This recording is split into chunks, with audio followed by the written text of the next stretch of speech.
En fait, je viens de capter, les joueurs du Real Madrid, ils veulent ma mort. Ils veulent que je décède. Voilà, j'ai capté. Voilà, je vous ai vu les gars. Vous aimez quand je crie dans les débriefs. Résultat, 3-2 alors qu'on était en train de mener 3-0.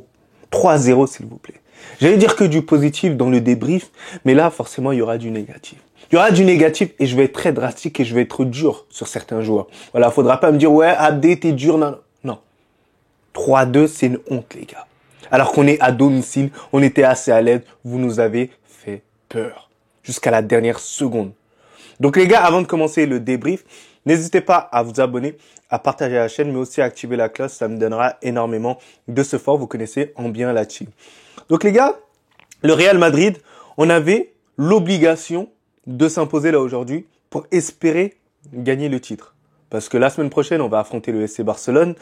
On était quand même à 7 points avant ce match-là. Là, on revient à 4 points grâce à cette victoire-là. On n'avait pas le choix, sachant que le calendrier, il est assez compliqué de deux côtés, que ce soit de la part des Barcelonais et de la part des Madrilènes. Même si je pense que le calendrier il est plus difficile du côté des Barcelonais. Mais après, proportionnellement au niveau des deux équipes, je vous cache pas que ça se tient. Donc ça va être un duel, une certaine rivalité. Donc voilà, dans tous les cas, le Real Madrid, le seul résultat qu'on devra faire la semaine prochaine, ce sera la victoire et uniquement la victoire. Sinon, on oublie le titre et ce sera une saison blanche pour nous.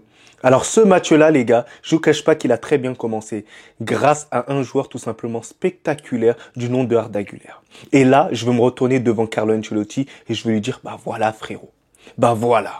T'attends seulement lorsque t'es limogé pour le mettre titulaire. Arda Güler, c'est un bijou. Arda Güler, c'est un joueur talentueux.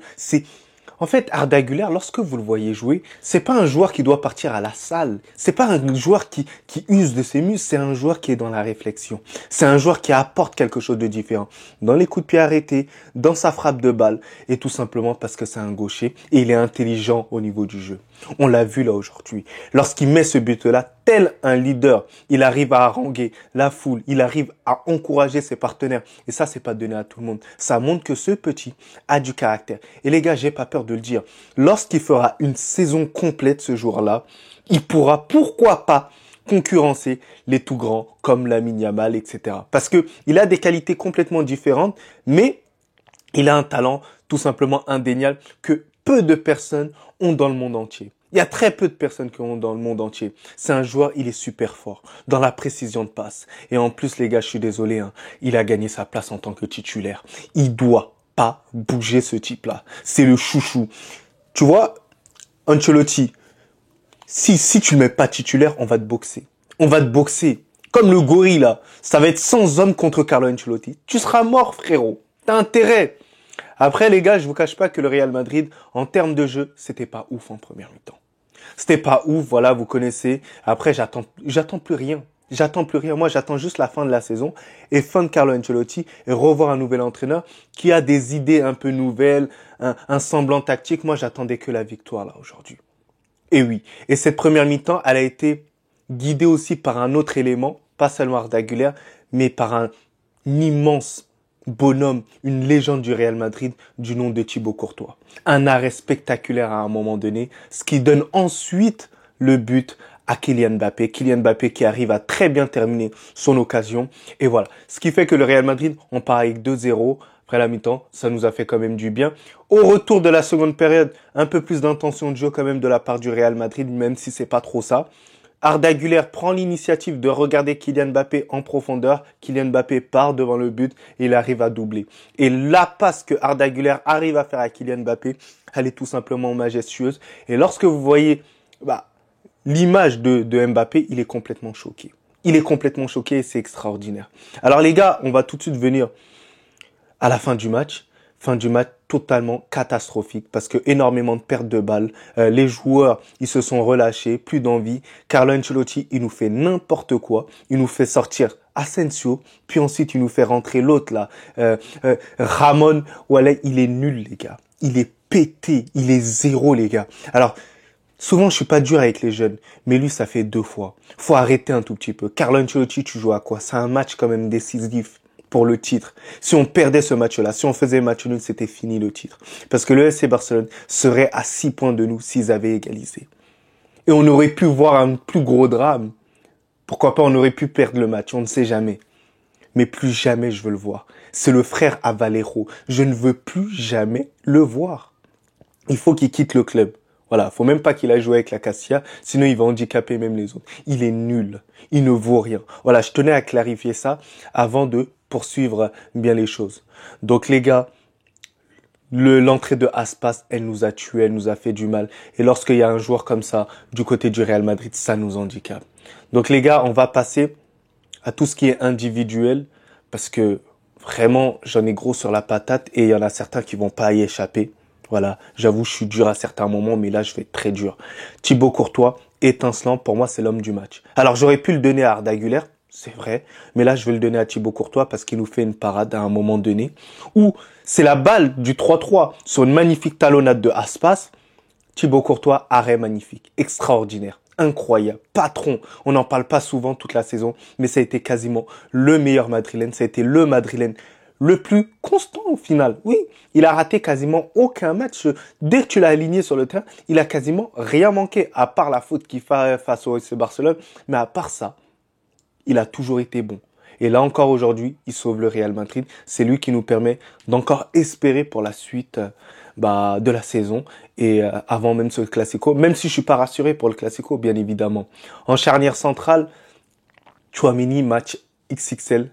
Masterclass. J'ai trouvé que défensivement, il s'est nettement amélioré, même dans ses relances nettement améliorées. C'est la confiance qui commence à magasiner. Sachant qu'il a été 2 fois de suite joueur du mois du côté du Real Madrid. C'est quand même une dinguerie, les gars. C'est incroyable. Tchouaméni, il revient de très loin. Hein. Parce qu'il y avait pas mal d'harcèlement à son sujet. Ouais, il a pas sa place au Real Madrid. Ouais, c'est un yaourt nature. Là, c'est quoi maintenant? Vous allez dire quoi là maintenant? Félicitez Tchouaméni. On applaudit Tchouaméni et ensuite on a Asensio. Asensio, je vous cache pas qu'il a fait un très bon match. Bonne association avec Tchouaméni. On sent que les deux commencent à avoir un bon repère. Donc voilà, c'est carré. Et c'est de bonne augure pour la suite de la saison quand même. Voilà, il reste quelques matchs. Donc il faut sécuriser tout ça. Et il faut faire en sorte que les deux apprennent à jouer. Parce qu'on ne sait jamais si l'année prochaine ce sera le cas. Ils joueront encore ensemble. Parce que Florentino Pérez, il veut pas dépenser. Donc peut-être qu'il y aura pas de défenseurs centraux qui vont arriver. On ne sait pas. Parce que moi j'attends plusieurs, voilà, de la concurrence. T'as capté. Ensuite, on a Lucas Vazquez. Lucas Vazquez, alors pour moi, il a fait son match là. Il a fait son match, même si moi, je souhaite qu'il quitte le Real Madrid et il va quitter le Real Madrid. Merci pour tout, garçon. Mais voilà, moi, j'ai trouvé qu'il était assez bon dans le domaine offensif comme défensif, donc vraiment RAS pour ce match-là. Fran Garcia, le problème, c'est que Fran Garcia, il joue comme un débutant, comme un U12. Voilà, les gars, il est immature dans son jeu. Il ne réfléchit pas quand il joue au ballon. Et voilà, il est immature, ce bouc-là. J'espère qu'il quitte le Real Madrid. Parce que je commence à en avoir marre, les gars. Il n'a pas le niveau. Faut qu'il parte à Bournemouth. Même à Bournemouth, il n'aura pas sa place. C'est moi qui vous le dis.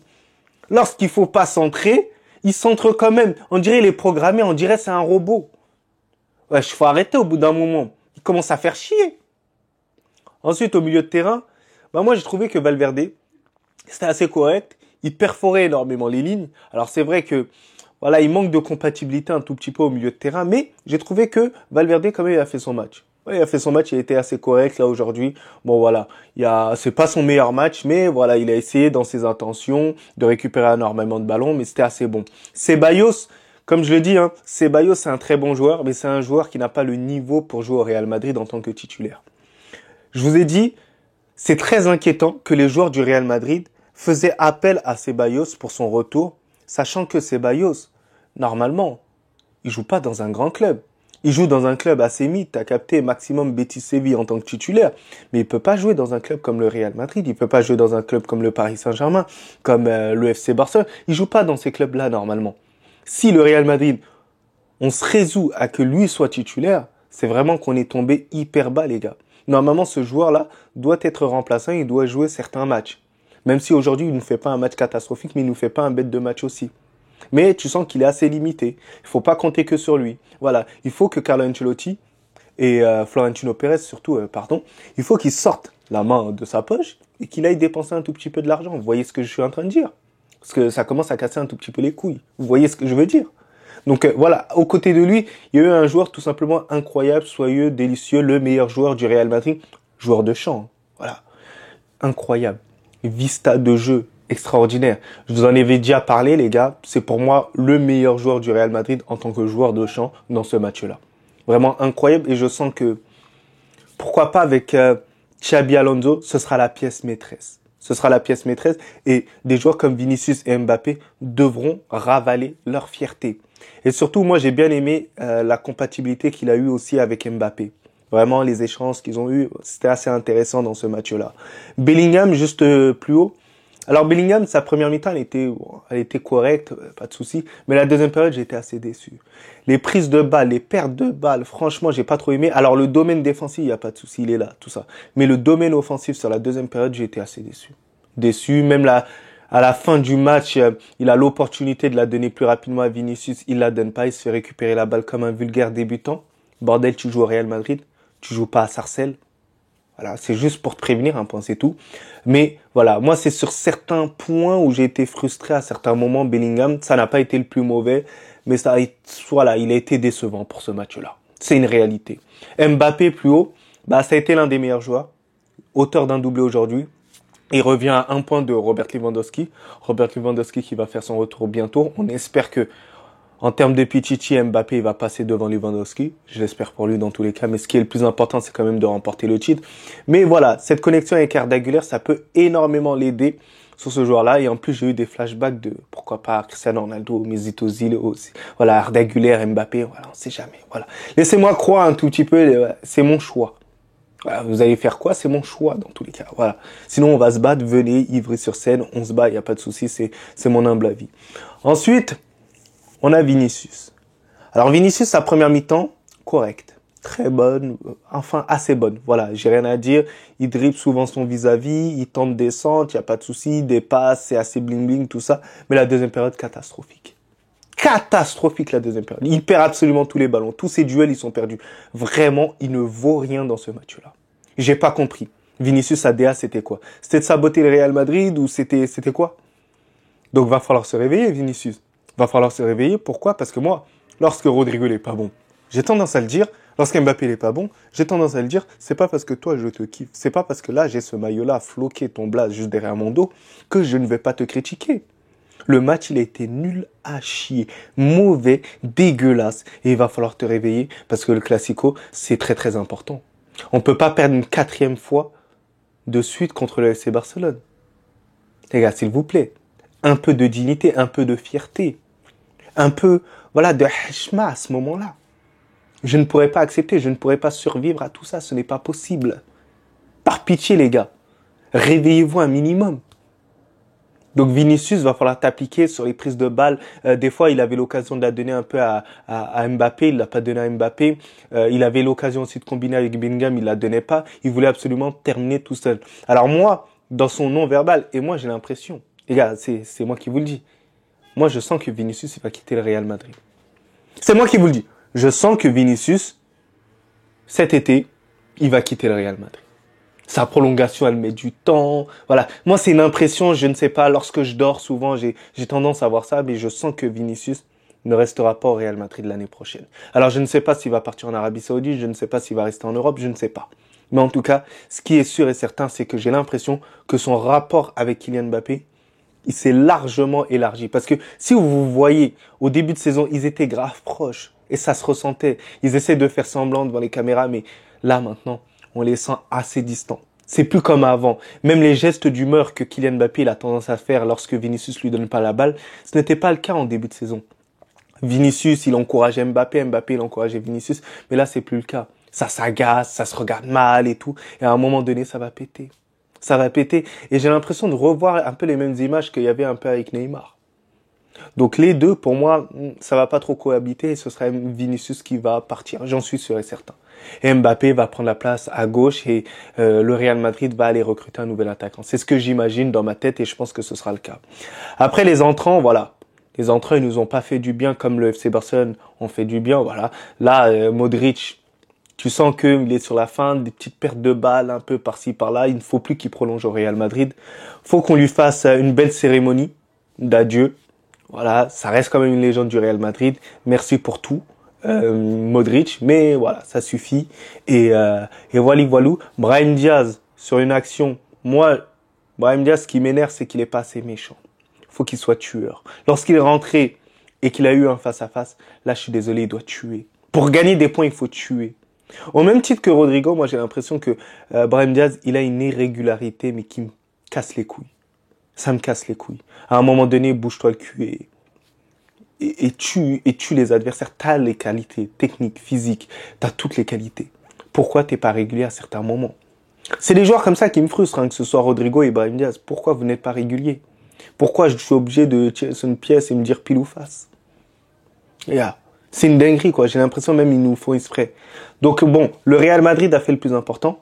Quand même gagné 3-2 face à cette équipe du Celta Vigo. Celta Vigo qui était très remonté. D'ailleurs, au classement, ils sont pas trop ridicules. Mais bon, victoire quand même. Ça nous permet d'espérer encore au titre, même si ça risque d'être compliqué. Et je pense que, voilà, ça dépend du Classico. Le Classico, il est très à l'avantage du FC Barcelone. Barcelone est plus fort que le Real Madrid cette saison. Il faut l'accepter. C'est ainsi. Une saison, t'es moins forte. Une saison, t'es plus fort. Le FC Barcelone est plus fort que nous. Le FC Barcelone part avec un avantage, en étant favori. Et dans tous les cas, dites-vous que le Classico ne détermine en rien le FC Barcelone. Alors c'est vrai que ça peut nous aider, voilà, en cas de défaite ensuite du FC Barcelone. Mais le FC Barcelone, même en cas de défaite, sera un point de plus que le Real Madrid. Donc on espère que le FC Barcelone chutera 2 fois dans cette saison-là. Sinon, ça risque d'être compliqué. Donc les gars, dites-moi en commentaire qui vous voyez champion entre le Real et le Barça. Soyez sincères. Mais sinon, en vrai, c'est à toi. Bon, en tout cas, bien, alhamdoulilah.